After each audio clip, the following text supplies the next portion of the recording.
하나님의 은혜와 사랑 속에 살아가는 저희들 이렇게 벌써 5월을 맞이해서 또 우리 교회의 설립주일을 또 어린이 주일을 맞이해서 하나님 앞에 함께 예배할 수 있는 은혜의 자리로 인도하심을 감사드립니다.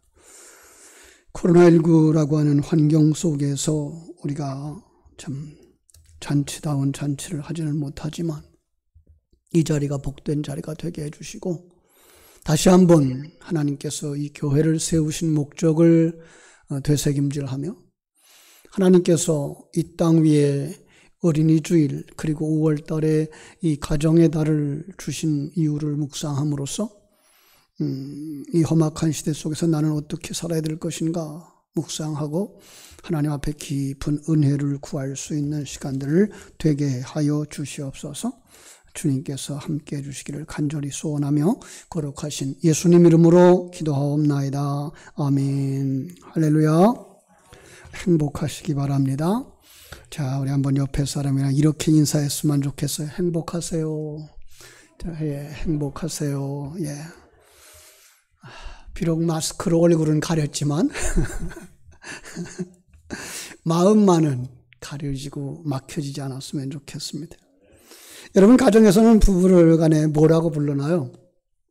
젊은 신세대들은요 남편을 오빠라고 부르는 것 같더라고요. 왜 그러냐 그랬더니 그것이 편하다고. 나이 드신 분들은 뭐라고 부르죠? 여보라고 부르죠. 그죠? 어느 댁 부인이 재미있는 이야기를 했어요. 자기는 집에 남편이 둘이래요. 어느 날 이른 아침 부엌에서 식사 준비를 하고 있는데 여보 여보 하고 부르는 소리가 들리는데 이 남편의 목소리가 아니더래요. 돌아다 보니까 5살 먹은 아들이더래요. 그래서 얘 너는 지금 누구 부르니? 그랬더니 자기는 지금 엄마를 부르는 거라고. 야, 너는 왜 나보고 여보라고 하니? 그러더니 아빠가 그렇게 부르니까 나도 그렇게 부르는 거야. 그래서 그날부터 남편을 둘을 모시고 사는 여자가 됐다고. 그러죠. 스승이 바람풍하면 제자들도 바람풍하게 되어져 있는 거예요. 그죠? 가정을 이끄는 남자들의 소망, 그건 뭘까요? 가정의 소망, 그것은 바로 행복한 가정을 세우는 것입니다. 그죠? 오빠로 살든지 여보로 살든지 가정이 행복하기를 원하죠. 이 5월 가정의 달입니다. 우리 교회는 5월 첫째 주일을 이제 설립주일로 삼아서 벌써 65년, 66주년, 66년은 이제 돼가는 거죠. 65년이, 만 65년이 됐으니까요. 그죠? 작은 표를 이렇게 세웠어요. 주보 오른쪽 기도 제목 속에다가 썼습니다만은 다음 세대의 믿음이 회복되게 하소서. 다음 세대의 믿음이 회복되게 하소서. 그래야 참다운 행복을 누릴 수 있기 때문입니다. 행복한 가정을 이루기 위해서는 가정이 따뜻해야 되죠. 가정이 따뜻할 때에 그 가정 속에 있는 한 사람 한 사람이 따뜻할 수 있어요. 가정이 행복하지 못하면 사회생활도 행복하게 할 수 없고요. 교회 생활도 행복할 수가 없어요. 가정이 행복해야 신앙생활도 사회생활도 교회 생활도 행복하게 잘 할 수가 있습니다. 그런데 안타까운 건 이 시대에 점점 가정이 무너지고 있다는 거예요. 불신자들의 가정 말할 것도 없고요. 성도들의 가정까지 무너져 가고 있고요. 심지어는 앞에 있는 지도자들, 장로와 목사들의 가정까지도 무너져가는 상황들을 보게 됩니다. 제 친구 목사님 가운데 한 분이 얼마 전에 가정에 문제가 생겼습니다. 안타깝게도 이혼까지 했는데 그 후에는 교회 사역도 중단했어요. 지금은 그 친구도 그 가족들도 어디에 있는지 아는 사람이 없습니다. 아무하고도 연락을 하지 않습니다. 가정이 무너지니까 사역도 인간관계도 삶도 무너져 버린 겁니다. 미국의 영웅 존 F 케네디 대통령을 암살했던 오스왈디라고 하는 사람, 왜 이렇게 비극적인 일을 저질렀는가? 그의 가정이 무너지면서 세상을 부정적으로 보기 시작한 결과라 그래요. 우리나라에도 그런 사람이 있었죠. 과거에 연쇄살인범 유영철이라고 하는 사람. 어떻게 그렇게 끔찍한 살인범이 됐나? 무너진 그 가정이 있었어요. 무너진 가정 속에서 삐뚤어진 사고를 갖게 되었고 끔찍한 연쇄살인을 저질렀습니다. 가정이 무너지면 가정의 구성원인 부부가 정신적인 상처를 받을 뿐만 아니라 그 가정에서 자라는 다음 세대들도 든든한 기초 위에 세울 수가 없게 됩니다. 우리는 가정의 달 5월을 맞아서 가정을 정말로 귀하게 여기면서 행복한 가정을 회복하는 여러분 되기를 주님의 이름으로 축복합니다. 우리 하나님은 우리가 행복한 가정을 세우길 원하셨습니다. 창세기 2장에서부터 하나님이 부부를 창조할 때부터 하나님은 행복한 가정 되기를 원했어요. 그런데 점점 무너지는 그 환경 속에서, 이 어두워진 환경 속에서 어떻게 하면 행복한 가정을 세울 수가 있을까? 성경 속에서 오늘 그 답을 찾아보기로 했습니다. 첫 번째로, 행복한 가정은 바른 기초 위에만 세워진다라는 거예요. 여러분, 집을 짓는데도 기초가 든든해야 되죠. 그렇죠? 우리 동네에 기초가 든든한 지역이에요, 사실. 저 태산 아파트 아시는 분은 아시겠습니다만 저 산을 다 까냈어요. 거기에 채석장이 되어졌었거든요. 그냥 돌을 깨내고 돌 위에다가 반석 위에다 세운 집이에요, 사실. 그런가 하면 무궁화 아파트는 논 가운데다 지었어요, 사실. 그런데 저 건물을 짓는 그 사장님이 얼마나, 이게 첫 번째 사업이었대요. 그래서 얼마나 든든하게 기초를 박았는지, 파일을 얼마나 많이 박았는지 몰라요. 그래서 아마 이 지역의 태산 아파트를 제외한 다른 어떤 집보다도 기초가 든든한, 물론 거기엔 이제 첫 번째 공사였기 때문에 누수도 있었고 여러 가지 어려움들도 있었습니다. 기초 하나만은 아주 든든한 집이 아닌가. 이 세상에 집을 짓는데도 기초가 든든해야 100년도 가고 200년도 가는 집을 세울 수가 있습니다. 가정을 세우는데도 이렇게 바른 기초가 필요하죠. 그죠? 행복한 가정의 기초가 무엇일까? 저는 성경 속에 몇 가정을 예로 들려고 합니다. 여러분, 그 속에서 여러분들이 이렇게 해야 참으로 행복한 가정이 되는구나, 그 답을 찾을 수 있도록 제가 예를 들어보겠습니다. 사무엘서에 보면은요, 사사시대 제사장들 가운데 엘리 제사장이 있었습니다. 제사장 하면 사람들이 존경하고 권세가 있는 사람이었죠. 마치 오늘날 주의종 목사와 같은 역할을 했고, 장로와 같은 역할을 했고, 더 나아가서 정치 지도자와 같은 역할을 했습니다. 가정에 두 아들이 있었어요. 흠니와 비느하스.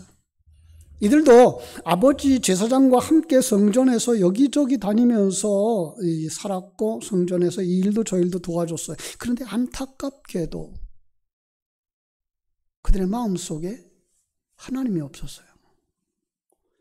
그러자 하나님의 말씀에 순종하지 않는 건 저리 가라고 아버지의 말씀조차 순종하지 않아요.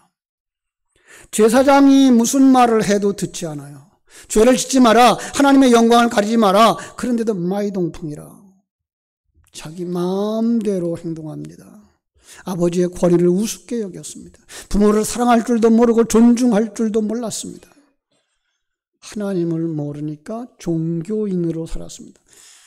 제 그 성전 울타리 안에 살고 있었지만 하나님이 없는 삶, 종교인의 삶을 살았습니다. 결국은 두 아들을 하나님의 저주 가운데 불행한 죽음을 맞고 말았습니다. 여러분, 무엇이 문제였을까요? 그런가 하면 신약성경 사도행전에 나오는 고넬료의 가정을 소개합니다. 하나님의 은혜로 말미암아 고넬료가 이 베드로를 초청하게 됩니다. 그래서 베드로가 고넬료의 가정에 방문을 하는데 그때의 그 집의 가장 고넬료는 처음 보는 베드로였지만 그를 초청할 때 그가 하나님의 사람이라는 천사의 가르침을 받았기 때문에 베드로를 깍듯하게 영접하고 정성을 다해서 맞이합니다. 고넬료는 백부장이었어요. 지위가 있는 사람이에요. 많이 배운 사람이에요. 똑똑한 사람이에요.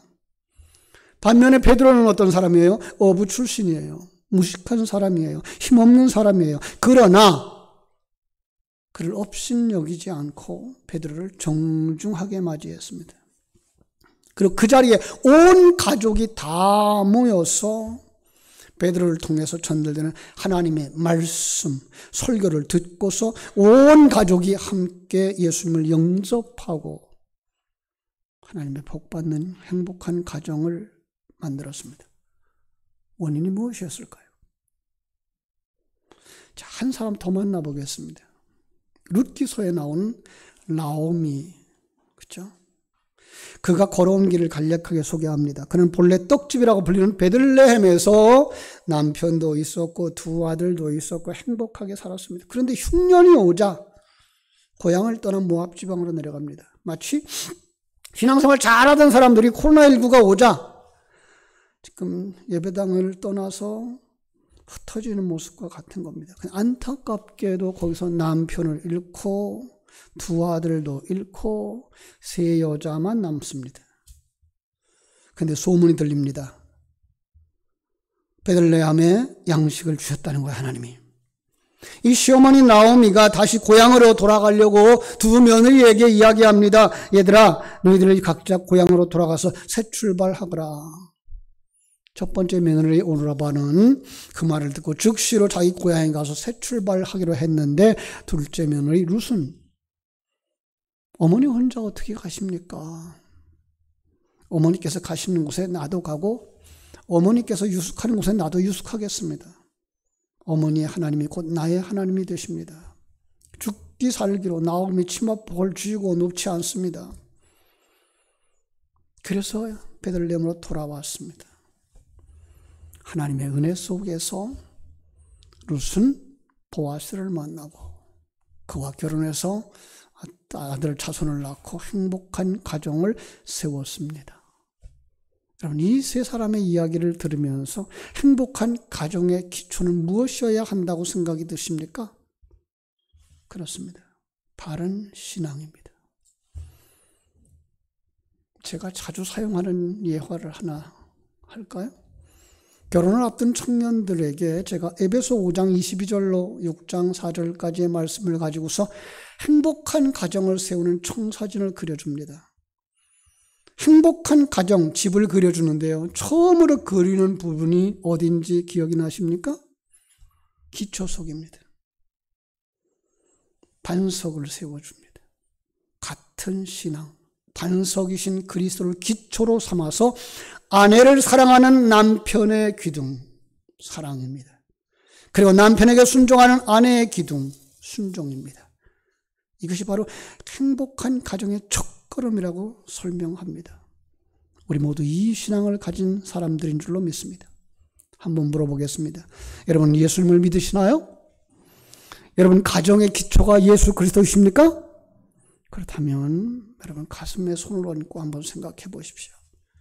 가정에서, 자녀들 앞에서 예수 믿는 부모님답게 말하고 행동하는가? 부모님을 대할 때, 어른들을 대할 때 예수 믿는 자녀답게 말하고 행동하는가? 아멘을 하고 대답할 수 있는 그 사람과 그 가정, 행복한 가정이요, 행복한 가정이 될 줄로 믿습니다. 신명기 5장 16절은 말합니다. 너는 내 하나님 여호와께서 명령하신 대로 내 부모를 공경하라. 그리하면 내 하나님 여호와가 내게 준 땅에서 내 생명이 길고 복을 누리리라. 요즘 젊은이들은 참 효도하는 그 방법이 예전과 같지 않습니다. 아주 지혜롭습니다. 부모님을 공경하는데 바꿔서 섬긴대요. 아내는 시어머니를 정성껏 섬기고 남편은 처가 부모님을 정성껏 섬긴답니다. 그렇게 하니까 양가 부모님들이 모두 좋아서 우리 사위 하고 우리 며느리 사랑을 받는답니다. 5월의 달 바른 신앙 기초 위에서 우리도 이렇게 지혜롭게 어른들을 섬김으로 어른들의 사랑을 받는 자녀요, 자녀들에게 할머니 할아버지의 사랑받는 아버지 어머니의 모습을 보여주는 축복의 기회로 삼기를 부탁을 드립니다. 그렇게 할 때 하나님이 복 주셔서 행복한 가정 세워주실 줄로 믿습니다. 두 번째로 가장의 울타리 역할을 잘해야, 가장이 울타리 역할을 잘해야 행복한 가정이 됩니다. 책임입니다.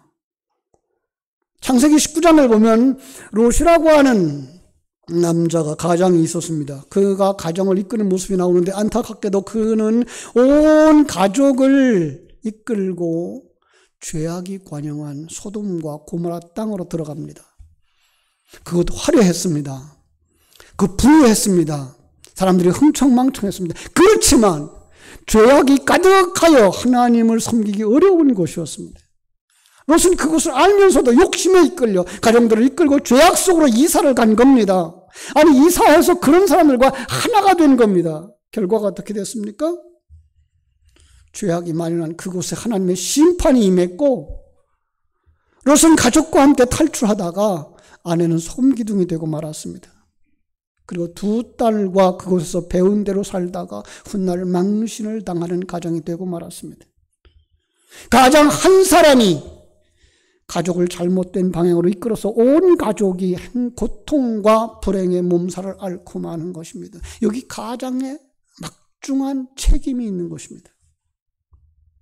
그런가 하면 우리 믿음의 조상 아브라함은 하나님의 음성을 듣고 본토 친척 아비집을 떠나서 하나님이 지시한 땅으로 가게 됩니다. 그 과정이 얼마나 힘들었는지 우리는 압니다. 그동안 정들었던 고향, 그동안 잘 나가던 사업을 버리고 친구들과 떨어져 혼자 오직 하나님만 바라보며 살아가는 것 얼마나 힘든 일인지 그는 알았습니다. 그가 옮겨가는 곳마다 사람들의 대적을 받았습니다. 사람들의 유혹을 죄의 유혹을 받았습니다. 공격하는 사람들을 만났습니다. 가정을 지킨다는 것이 얼마나 힘든 일인지 모릅니다. 이 세상 속에서 가정을 믿음의 사람으로 세워간다는 게 얼마나 힘든 일인지 모릅니다. 그러나 하나님의 말씀, 그 말씀 붙잡고 가정의 역할을 잘 감당함으로 말미암아 믿음의 조상으로 세워졌다는 사실을 우리는 잘 압니다. 그렇습니다. 행복한 가정을 보면 뚜렷한 특징이 있습니다. 그것은 가장이 가정에 대한 책임을 다하는 것입니다. 가장이 흔들리지 않습니다.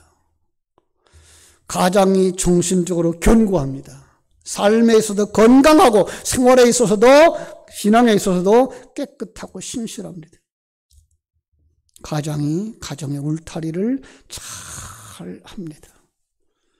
가족들은 그 울타리 안에서 행복합니다. 얼마 전 텔레비전에서 본 감동적인 이야기를 하나 해드릴게요. 어느 가정이 사업을 하다가 IMF 시절에 너나 나나 다 어려웠지만 이 사업이 망했어요. 망하는 것, 잃어버리는 것만으로 그냥 끝나면 좋겠는데 빚이 10억 가까이 된다고 그래요. 집도 날아가고 가족들은 거리에 앉게 되자 가장의 삶이 의욕을 잃고 절망하고 죽고 싶었다고 그래요. 그런데 마지막 순간에 가정을 생각하면서 그대로 앉아있을 수 없어서 다시 일어나 일해야 되겠다고 마음을 먹었습니다. 그리고 10년 동안 하루에 5가지 일을 했대요. 하루 3시간씩 밖에 잠을 안 자고 그 결과 10년 만에 그 많은 빚을 다 갚고 다시 자기 집도 마련했다고. 그가 죽고 싶었던 상황에서 죽지 않을 수 있었던 것, 그것은 가장의 책임, 가족들 때문이었습니다. 다시 일해야 되겠다고 마음을 먹은 것도 가족들 때문이었습니다. 가족들에게 슬픔을 걷어내고 행복을 주고 싶어서, 가장으로서의 책임을 다하고 싶어서 죽기 살기로 일을 했다는 거예요. 저는 그분의 이야기를 들으면서 많이 울었습니다. 그가 가족을 소중하게 생각하는 것이 마음으로 느껴졌기 때문에 가정을 위해서 자기 한 몸을 불태웠다는 거예요. 이것이 가정의 울타리, 가장의 모습입니다. 여러분, 아무리 죽을 일이 생겨도 가장 한 사람이 가정의 울타리 역할을 잘 감당한다면 그 가정은 절대로 무너지지 않습니다. 그가 믿음의 사람일 때 하나님은 그에게 힘 주셔서 행복한 가정을 다시 세우게 하시는 줄로 믿습니다. 에베소 5장 25절은 말합니다. 남편들아, 아내 사랑하기를 그리스도께서 교회를 사랑하시고 그 교회를 위하여 자신을 주심같이 하라. 남편들아, 가장들아, 네 아내를 생각하라. 네 자녀를 생각하라. 가장에게 하시는 말씀입니다. 예수 그리스도가 교회를 위하여서 목숨을 던졌듯이 가장된 남편과 자녀들이, 아버지는 아내를 위해서, 자녀를 위해서 가장으로서의 역할을 잘 감당하는, 책임을 감당할 때 그 가정 반드시 행복해지는 줄로 믿습니다. 세 번째로, 가족이 서로 이해하고 협력할 때 가정은 진정으로 행복하게 세워진다. 3절 말씀을 보십시다. 내 집 안방에 있는 네 아내는 결실한 포도나무 같으며 내 식탁에 둘러앉은 자식들은 어린 감람나무 같으리로다. 여기 아내는 포도나무에 비유하고 있어요. 흔히 이스라엘을 상징한다고 그래요. 그러나 그가 포도를 주렁주렁 맺은 그림으로 우리를 인도합니다. 포도나무가 열매를 맺으려면 자기 자리에 잘 심겨져서 뿌리가 깊어져야 됩니다. 예. 자기 정체성입니다. 뿐만 아니라 불필요한 가지들을 잘라 주어야 됩니다. 여러분, 우리가 쉽게 볼 수 없지만 최근에 태산 아파트에서 내려오다 그 아래 밭에가 포도나무 밭이었어요. 이때쯤 되어지면 포도나무 밭이 앙상합니다. 왜요?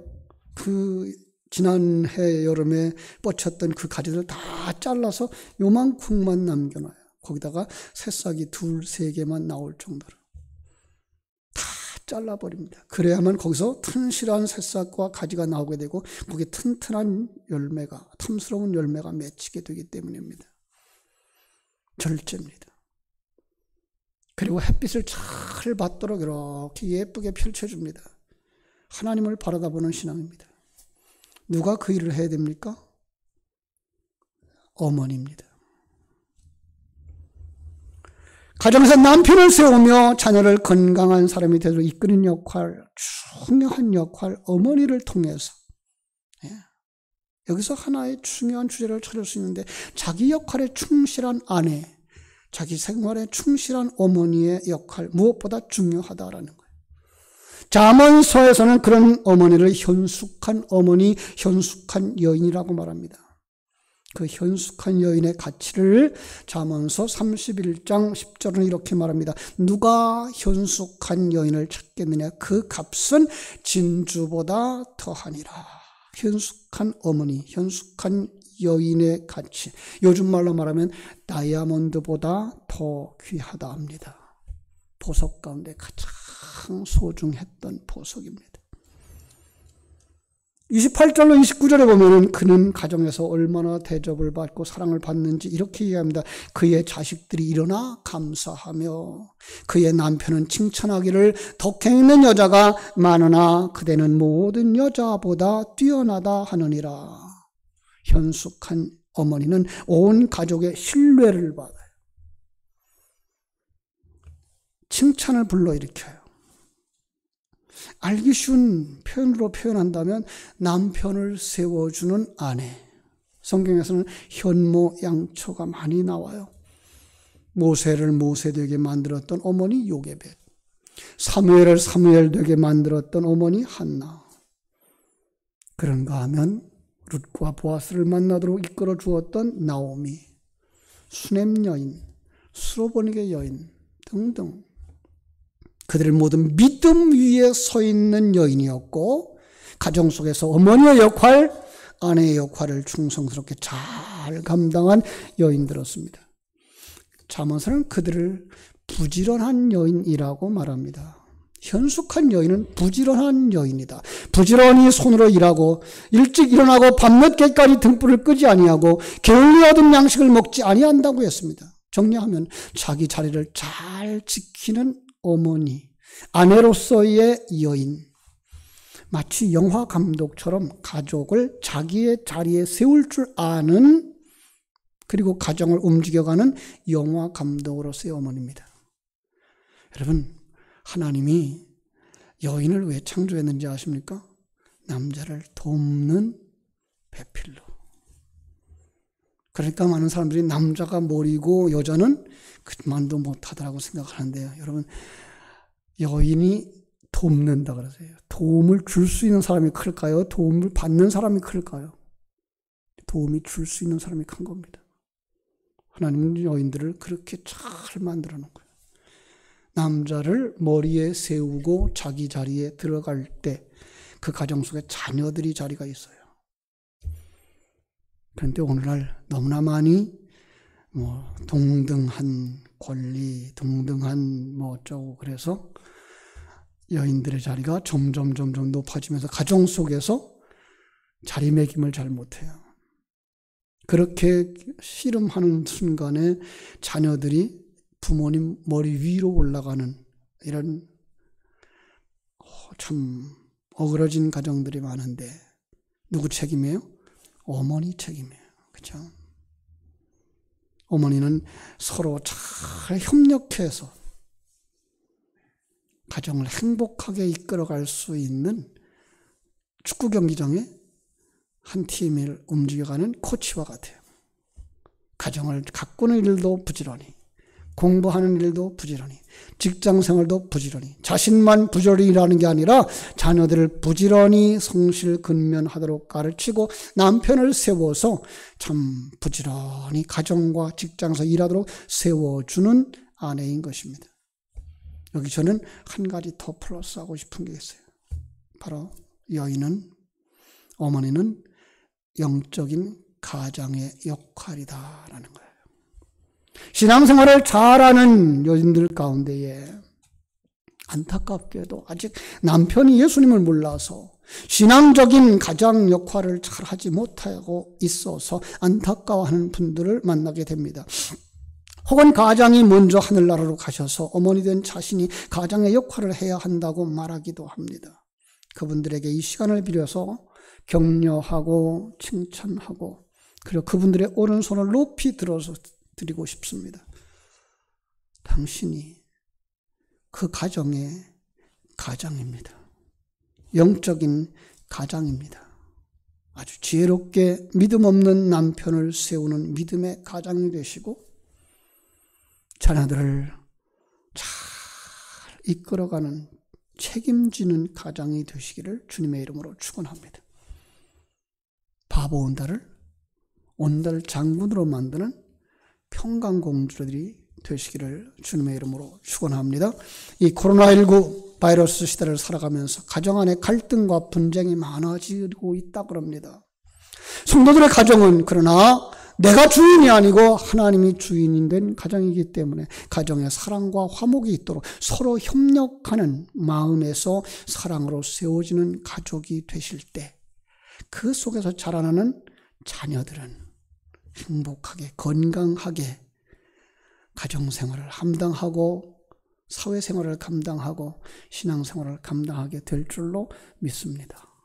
이러한 아름다운 자녀들의 모범이 되어지는 부모, 그러면 참으로 우리는 하나님이 보시기에 행복한 가정, 세상 사람들이 바라기에 풍족하지는 않을지 모르지만 강남에 사는 어떤 사람들보다 수십억의 재산을 가지고 있지는 못할지 모르지만 그 마음은 천국을 가진 사람들, 주님과 함께 살아가는 행복한 가정, 아버지, 어머니를 모시고 행복하게 살아가는 자녀들이 있어서 그들의 생애를 지위가 높고 돈 많아 그러나 불행하게 살아가는 어떤 사람들보다는 훨씬 더 건강하게 우리 자녀들을 세우고 가정을 세우는 우리가 될 줄로 믿습니다.